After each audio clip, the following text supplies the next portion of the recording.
We have the t-shirts back in stock, my darlings. What is delayed is not denied. We have it in blue since you loved it so very much indeed, my darlings.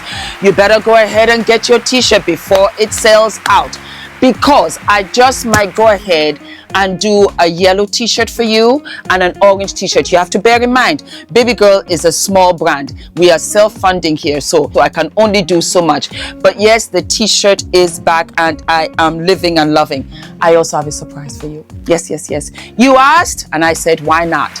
We have brought the black t-shirt back. What is delayed is not denied. Are we living and loving? Ah! Choo-choo-choo-choo. Hello, my darling Fumi Nation. How are you?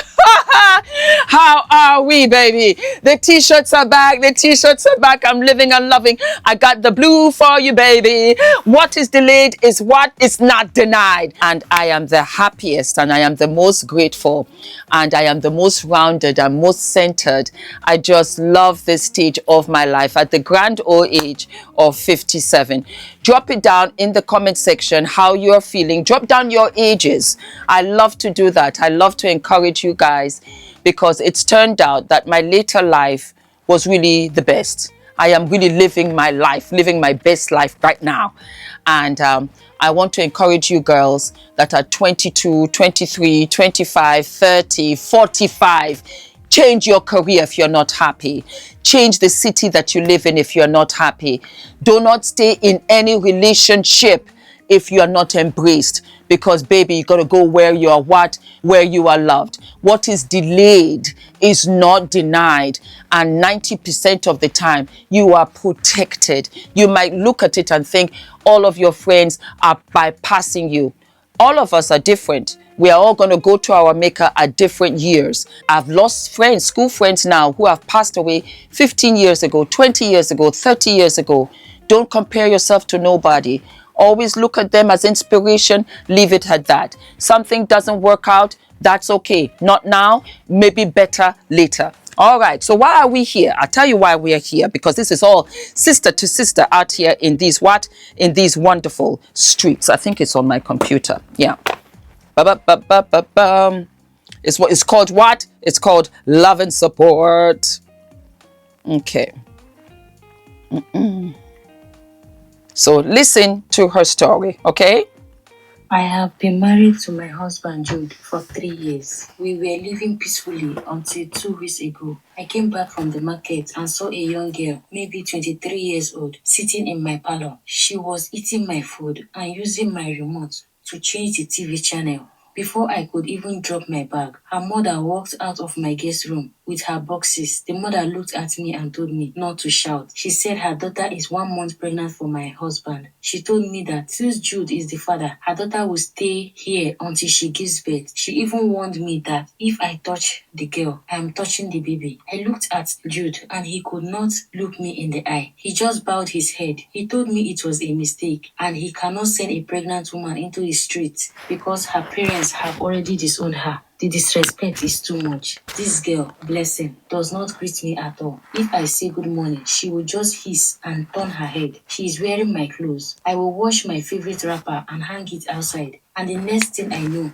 Blessing is tying it around her waist. She is using my towel. I told her to stop, but she told me that my husband said everything in the house belonged to him. She said since she is carrying his child, my things also belong to her. 2 days ago, I found her lying on my marriage bed, rubbing her stomach and laughing. When I shouted, my husband told me to cool down. He just gave me money to buy a new bedsheet. I am asking myself, is it money I want or is it my respect? Now the biggest problem is I am also pregnant. I am 2 months gone. I have not told my husband yet because I am so angry and heartbroken. I am supposed to travel next week to start my studies at university. If I go to school, I will leave this girl alone in my house with my husband. She will take over my kitchen, my room, and my man completely. But If I stay to fight for my house, I will lose my chance to go to school and better my life. My heart is heavy. Now I don't really know if I should tell my husband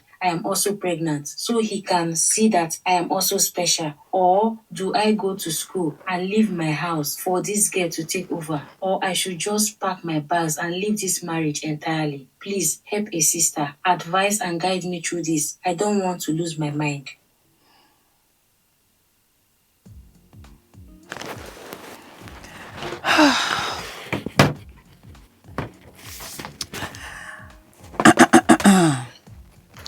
My beautiful African daughter, my beautiful African baby sister.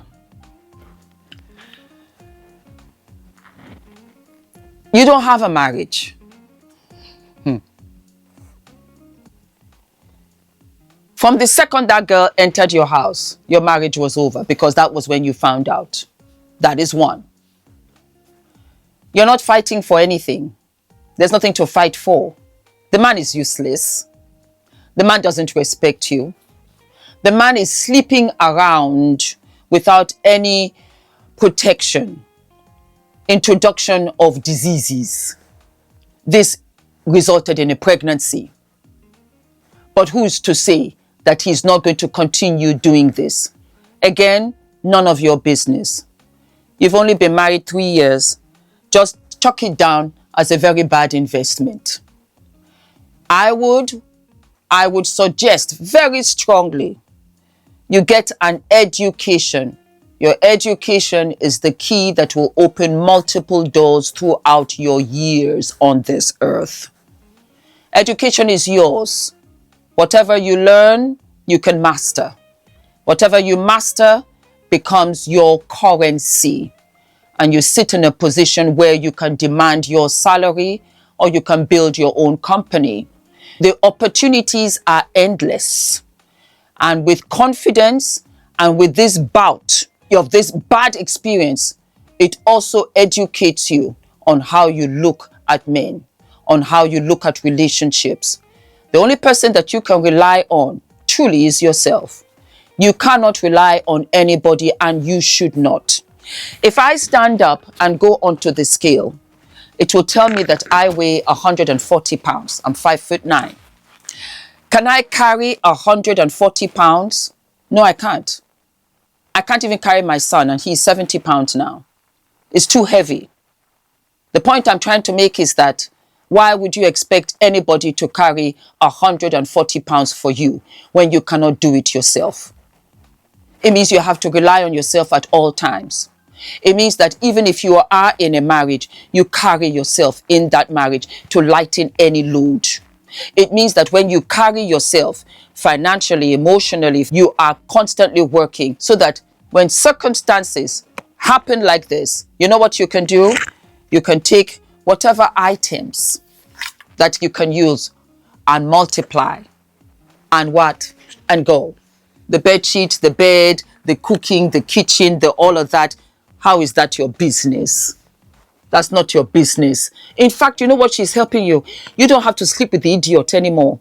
You don't have to look at his ugly face anymore. His betraying and lying face anymore. You really don't. You really what? You really don't. You look for another room, play it out, and consider that you are working, that you are staying there, what? Rent free. So this is good news. So that means that you can look around and see what kind of job that you can do quickly because you have a child on the way. You have a child on the way and you're going to need help and support. So I would right now come and start building my tribe because you're going to leave that baby with childcare.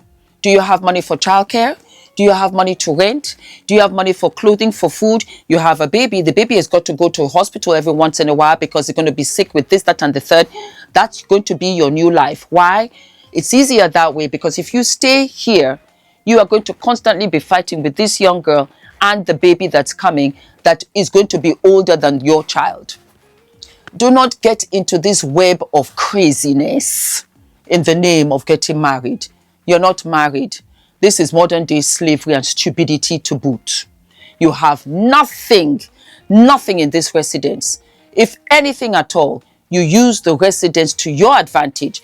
You flip it around and use it as rent-free. This is a free board where you can cook your food. You let him know you're pregnant. So guess what? Oh God, I'm not feeling too good. I have to lie down. Oh, you know what? I feel this way. Oh, I have to go here. As he cannot kick her out, the mistress, because she's pregnant, you cannot be kicked out because you are also pregnant. But you are smart. You are now going to now invest in your time, in any kind of money. Look for your tribesmen so that you can plan for yourself and your child. It's unfortunate because you have a child with this man. Whatever you decide to do in telling him is up to you. I would tell him, if you're going to have the child, yes, because that's the father. But these are the mistakes that one makes. Because why? Because you are still here talking about focusing your anger on this young, insignificant human being. And she does not know that her life is going to be sad. You know why? Because once you vacate, all of the tension and stress is going to be imposed on her. She has no idea, and she's not even married. At least you are married. At least you got married. This one is just by the wayside. You watch once she has the child. That's why what? That's why the mama came into the chat and said that her daughter has to stay here. Do you see that you're dealing with buffoons? And once you deal with stupid, you got to get out. You got to get, I don't care. You see, let me tell you something. You can come from humble beginnings and be extremely well educated. You stand there, you are scraping fish, you are cooking, I don't know who for. And then here you are talking about, but should I go for my education? That's your key. That's the key to the door. That's the key out of this sorry state that you have found yourself in. Where's your family? Where are your friends? Where is your supporter? Where is your support system? Nowhere to be seen or found. Then you got admission into university. This is very good news. Well, I always feel that women are so smart. You are so intelligent. You are very, very intelligent. It's just that you don't know how to channel your intelligence. We channel our intelligence to men. FBI, CIA, MI6. We are good for that. Our instincts are sharp. But I'm telling you, your education is priceless. It's your key, because you have your education, or you have a skill, or you have a gift, otherwise known as talent. If you are talented, where you can sing, you can act, you're good with the piano, you're good with numbers, that's a talent, that's a gift, because it means that whatever comes naturally to you, but is difficult for others, you stand out. And you can always monetize that gift. You can always monetize that talent. You're also gifted and talented where some people are really good. They're quick. When you teach them, they understand. That is what your gift. Doctors, lawyers, engineers, architects, technology. My God, technology. In this day and age, information and technology. All the way up here. Never ever determine your worth. Never determine your worth by what a man dictates to you. You only loved him. That's it. But he has no deterrent on your worth. Only you. Only you can do that. It's only you. It's only you that knows what you can do. So what steps in now? You're afraid. Fear, because guess what? It's foreign territory. That's okay. It's good to be afraid. But be courageous. Fight the fear by putting one foot in front of the other. And you know what God does? And why I live and love him so much. He's my best friend. The second you take that step in front of the other, he will align you on the left and right and in front of angels that will come into your life when you needed it the most, to protect you and to propel you forward. It is only once you have gone a distance that you can look back and you can say, wow, thank you, Father. but it also really gives you the confidence, because you find saying to yourself, I didn't know I could do it. You will even have people to ask you, how did you do it? And you say, I really don't know. I just put one foot in front of the other and I kept going. I didn't have the money. I didn't have the plan. I didn't have this. I didn't have that. But I said, you know what? Let me just go. Let me go and I will figure it out. I will figure it out. That's because you got to have belief in yourself and the tenacity and the will to know that you can keep going despite the fact that you have been disappointed, you have been betrayed, you have been hurt, and this was not what you set out for yourself. But I've said it 100 times. What's your plan is not God's plan. So that now makes every other human being on this earth, you're no threat to me. Because God above is the ultimate. He's the ultimate. Whatever you throw to me, God will be there to fight for me. But I will continue going forward. Once I realized that for myself, and I'm being 100% real with you, I became fearless. I became what? I became fearless. Don't ever, ever let anybody put you in any position to doubt your fearlessness. Don't forget to like, to subscribe, hit the notification button, and I'll see you what? I'll see you sooner than later. I love you. I love you, Fumi Nation girls, women. You're doing a good job. And I'm always here. All of my love. Hi guys, my name is ENITAN, hair coach. I am UK's first ever hair coach and a trichologist. We are a team of trichologists and hair coaches here in W6 London, and we help those who are desperate and have tried and everything else has failed. We look after those who have chronic scalp concerns, flaky, itchy scalp that's been going on for many years. We help those that have hair loss that has progressed instead of improved, and we help those that just generally want to have a better understanding of better quality hair, length, volume, and reduce that dryness. Visit us by clicking